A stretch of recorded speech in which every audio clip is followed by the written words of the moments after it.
हमारे देश को आजादी का रास्ता प्रशस्त हो गया, तो ये बहुत बड़ा प्रश्न ये आया कि देश का संविधान कैसा बनेगा, क्या नियम होंगे, क्या कानून उसमें रखे जाएंगे, किन लोगों को कौन से अधिकार मिलेंगे, क्या संबंध होंगे, क्या देश की प्रकृति होगी, देश में राष्ट्राध्यक्ष कैसा होगा, देश संघात्मक होगा या गणराज्यात्मक होगा।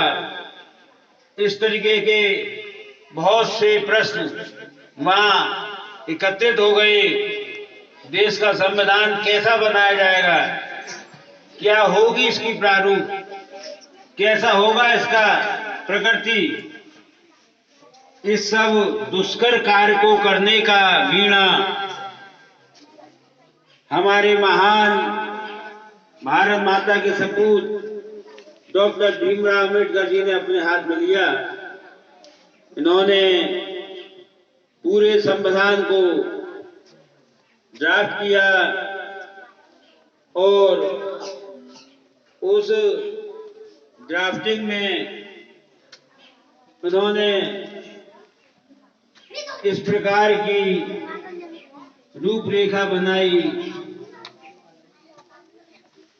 कि केंद्र राज्य के संबंध क्या होंगे, भारत के लोगों को क्या मूल अधिकार मिलेंगे, मूल कर्तव्य क्या होंगे उनके, आदिवासी और जनजाति जंगल के वनवासी लोगों को क्या अधिकार होंगे, उनको कैसे संरक्षित किया जाएगा, भारत की आय के स्रोत का बंटवारा कैसे होगा, जो भारत की आय होगी वो कैसे बटेगी, शिक्षा कौन से क्षेत्र में जाएगी। इस प्रकार के कठिन विषयों को हल करने के लिए एक प्रारूप समिति बनाई गई और उन भारत के संविधान में क्या क्या रखा जाएगा वो सब रखे गए, बनाए गए। हर समिति का प्रमुख बना, वो समिति में अन्य सदस्य भी रखे गए। इस तरीके से एक ड्राफ्टिंग कमेटी बनी, प्रारूप समिति। उसने सारी समितियों का कार्य का विभाजन किया। संविधान का क्या रूप होगा, क्या इसकी विशेषता होगी, क्या प्रकृति होगी इसकी, संविधान में राष्ट्राध्यक्ष कैसा होगा, संसद की भूमिका क्या होगी, राज्य सरकारों की स्थिति क्या होगी, इन सब के लिए उसमें एक विशेष प्रावधान किए गए। इन सब को जब बनाया गया, सारी समितियों ने अपनी अपनी रिपोर्ट दी। उन समितियों की रिपोर्ट की सिफारिशों के आधार पर फिर संविधान की रचना की गई। उस संविधान की रचना पर बहस हुई, चर्चा की गई संसद में।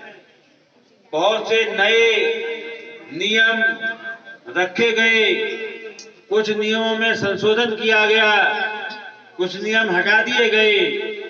इस तरीके से बहुत ही कठिन कार्य को करते हुए भारत का संविधान तैयार किया गया।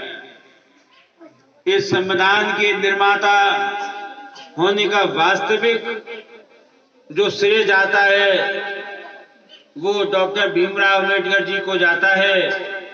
हम भारत के लोग अत्यंत ऋणी हैं कि हमको एक सशक्त संविधान मिला है। यह संविधान लचीला भी है और कठोर भी है।